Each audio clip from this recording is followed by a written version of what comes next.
Ողջույն հայր ջան, Չքնախ Վայոց ձորի Եղեգիս գյուղն է,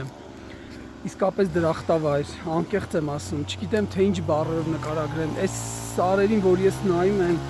այս մենակ ինձ համար ինչ որ սար ու հող չի, այս ամբողջը այն նժդեհիս ասած այն սարերն են, այն ամուր, ուժեղ սարերն են, այն ինձ ոնց որ թիկունք լինեն, պաշտպանություն լինեն, աշխարհի ամենա գեղեցկությունն է, ես չգիտեմ, անկեղծ եմ ասում, նույնիսկ ուզում եմ ինչ-որ շռայլ բառեր գտնել նկարագրելու, երբ ուսանող էի ու երբ ժամանակին ապրում էի Արարատում, ամեն անգամ ամառային արձակուրդներից գալիս էի կամ Վայոց ձոր, այս Չքնախ տեղը կամ գնում էի Վարդենիս, իհարկե ինձ համար իմ ամբողջ իմ երազների մեջ, չգիտեմ, իմ աչքերի առաջ Վայոց ձորից այն կողմ էլ ոչինչ չկար,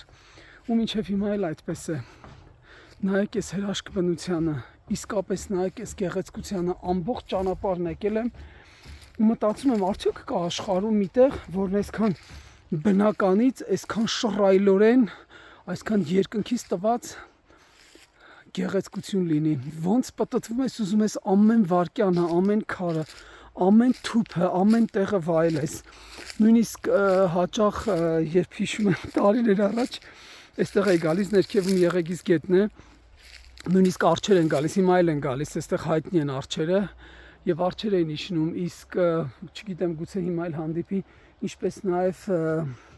այլ եղնիկներ, հա, այս լեռներից իջնում էին ցած ու ամեն անգամ ամռանը որ այստեղ էի լինում, ուզում էի առավոտը շուտ արթնանալ, ես այդ գեղեցկությունը վայել էի, երեկոները գալիս նստում էի այստեղ ու հետո ինձ ասում են Եվրոպա, Շվեյցարիա, ես երբեք ոչինչ այս ամենի հետ փոխել չեմ կարող, բայց ցավոք սրտի մենք ունենք եւ ունենք այնպիսի մի տականք ու կեղտոտ թրքահաճո հատկապես հիմա ղեկավարություն, որը այս մեր Չքնախ երկիրը, ինչպես նաև Արցախը, այսպես ուզում են ուրեմն մատուցել սկուտեղի վրա շատ հանգիստ թուրքերին ու ասում են թող կան ապրեն։ Դե մեր համար տեղ չկա, բայց թուրքերի համար կա, հա, փաստորեն, չգիտեմ, անդադ ուզում եմ չանդրադառնալ այդ թեմաներին, բայց չի ստացվում, որովհետև դա հոգուս ցավն է։ Լավ մնացեք հայր ջան ու հիշեք, որ ոչ մի տեղ մայր բնությունը իր կախարդական վրձնով նման հրաշք չի նկարել եւ աշխարհից երեսին չկա մի նկարիչ, որ նկարի ինչպես եւ անկրկնելի Վայոց ձորս։